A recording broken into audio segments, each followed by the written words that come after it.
Hi, everyone, and welcome back to Sunday Scaries with Miss Alex. Today's story is The Boarded Window by Ambrose Bierce. In 1830, only a few miles away from what is now the great city of Cincinnati, lay an immense and almost unbroken forest. The whole region was sparsely settled by people of the frontier. Restless souls who no sooner had hewn fairly habitable homes out of the wilderness and attained to that degree of prosperity which today we should call indigence, than impelled by some mysterious impulse of their nature, they abandoned all and pushed farther westward, to encounter new perils and privations in the effort to regain the meager comforts which they had voluntarily renounced. Many of them had already forsaken that region for the remoter settlements, but among those remaining was one who had been of those first arriving. He lived alone in a house of logs, surrounded on all sides by the great forest, of whose gloom and silence he seemed a part, for no one had ever known him to smile nor speak a needless word. His simple wants were supplied by the sale or barter of skins of wild animals in the river town, for not a thing did he grow upon the land which, if needful, he might have claimed by right of undisturbed possession. There were evidences of improvement. A few acres of ground immediately about the house had once been cleared of its trees, the decayed stumps of which were half concealed by the new growth that had been suffered to repair the ravage wrought by the axe. Apparently the man's zeal for agriculture had burned with the failing flame, expiring in penitential ashes. The little log house, with its chimney of sticks, its roof of warping clapboards, weighted with traversing poles, and its chinking of clay, had a single door, and directly opposite a window. The latter, however, was boarded up. Nobody could remember a time when it was not, and none knew why it was so closed. Certainly not because of the occupant's dislike of light and air, for on those rare occasions when a hunter had passed that lonely spot, the recluse had commonly been seen sunning himself on his doorstep if heaven had provided sunshine for his need. I fancy there are few persons living today who ever knew the secret of that window, but I am one, as you shall see. The man's name was said to be Murlock. He was apparently 70 years old, actually about 50. Something besides years had had a hand in his aging. His hair and long, full beard were white, his gray, lusterless eyes sunken. His face singularly seamed with wrinkles which appeared to belong to two intersecting systems. In figure he was tall and spare, with a stoop of the shoulders, a burden-bearer. I never saw him. These particulars I learned from my grandfather, from whom I also got the man's story when I was a lad. He had known him when living nearby in that early day. One day Murlock was found in his cabin dead. It was not a time and place for coroners and newspapers, and I suppose it was agreed that he had died from natural causes, or I should have been told and should remember. I know only that with what was probably a sense of the fitness of things the body was buried near the cabin, alongside the grave of his wife, who had preceded him by so many years that local tradition had retained hardly a hint of her existence. That closes the final chapter of this true story, excepting, indeed, the circumstance that many years afterward, in company with an equally intrepid spirit, I penetrated to the place and ventured near enough to the ruined cabin to throw a stone against it, and ran away to avoid the ghost which every well-informed boy thereabout knew haunted the spot.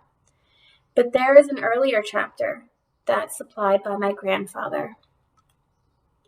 When Murlock built his cabin and began laying sturdily about with his axe to hew out a farm, the rifle, meanwhile, his means of support, he was young, strong, and full of hope. In that eastern country whence he came he had married, as was the fashion, a young woman in all ways worthy of his honest devotion, who shared the dangers and privations of his lot with a willing spirit and light heart. There is no known record of her name, of her charms of mind and person tradition. is silent, and the doubter is at liberty to entertain his doubt. But God forbid that I should share it. Of their affection and happiness there is abundant assurance in every added day of the man's widowed life. For what but the magnetism of a blessed memory could have chained that venturesome spirit to a lot like that? One day Murlock returned from gunning in a distant part of the forest to find his wife prostrate with fever and delirious.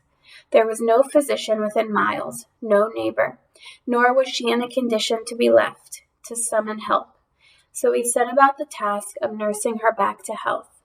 But at the end of the third day she fell into unconsciousness and so passed away, apparently with never a gleam of returning reason.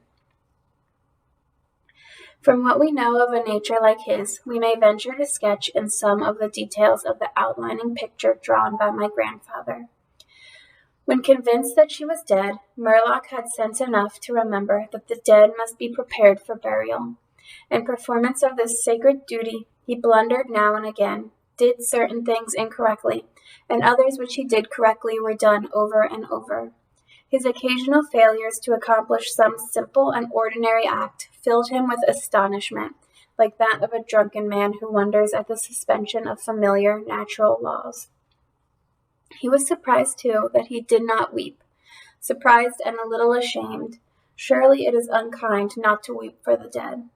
Tomorrow, he said aloud, I shall have to make the coffin and dig the grave, and then I shall miss her when she is no longer in sight. But now she is dead, of course, but it is all right. It must be all right somehow. Things cannot be so bad as they seem. He stood over the body in the fading light, adjusting the hair and putting the finishing touches to the simple toilet, doing all mechanically with soulless care. And still through his consciousness ran an under sense of conviction that all was right, that he should have her again as before, and everything explained. He had had no experience in grief. His capacity had not been enlarged by use. His heart could not contain it all, nor his imagination rightly conceive it. He did not know he was so hard struck. That knowledge would come later, and never go. Grief is an artist of powers as various as the instruments upon which he plays his dirges for the dead, evoking from some the sharpest, shrillest notes, from others the low, grave chords that throb recurrent like the slow beating of a distant drum. Some natures it startles, some it stupefies. To one it comes like the stroke of an arrow, stinging all the sensibilities to a keener life. To another as the blow of a bludgeon, which in crushing benumbs. We may conceive Murlock to have been that way affected, for, and here we are upon surer ground than that of conjecture, no sooner had he finished his pious work than, sinking into a chair by the side of the table upon which the body lay, and noting how white the profile showed in the deepening gloom, he laid his arms upon the table's edge and dropped his face into them, tearless yet and unutterably weary. At that moment came in through the open window a long, wailing sound like the cry of a lost child in the far deeps of the darkening wood. But the man did not move. Again, and nearer than before, sounded that unearthly cry upon his failing sense. Perhaps it was a wild beast. Perhaps it was a dream, for Murlock was asleep. Some hours later, as it afterward appeared, this unfaithful watcher awoke and, lifting his head from his arms, intently listened. He knew not why. There, in the black darkness by the side of the dead, recalling all without a shock, he strained his eyes to see. He knew not what. His senses were all alert. His breath was suspended. His blood had stilled its tides as if to assist the silence. Who, what had waked him, and where was it? Suddenly the table shook beneath his arms, and at the same moment he heard, or fancied that he heard, a light, soft step. Another, sounds as of bare feet upon the floor. He was terrified beyond the power to cry out or move. Perforce he waited there in the darkness through seeming centuries of such dread as one may know, yet live to tell. He tried vainly to speak the dead woman's name, vainly to stretch forth his hand across the table to learn if she were there. His throat was powerless. His arms and hands were like lead. Then occurred something most frightful. Some heavy body seemed hurled against the table with an impetus that pushed it against his breast so sharply as nearly to overthrow him, and at the same instant he heard and felt the fall of something upon the floor with so violent a thump that the whole house was shaken by the impact. A scuffling ensued, and a confusion of sounds impossible to describe. Murlock had risen to his feet. Fear had by excess forfeited control of his faculties. He flung his hands upon the table. Nothing was there. There is a point at which terror may turn to madness, and madness incites to action. With no definite intent, from no motive but the wayward impulse of a madman, Murlock sprang to the wall, with a little groping seized his loaded rifle, and without aim discharged it.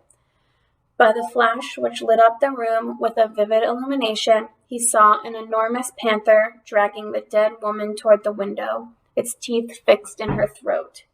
Then there were darkness blacker than before, and silence.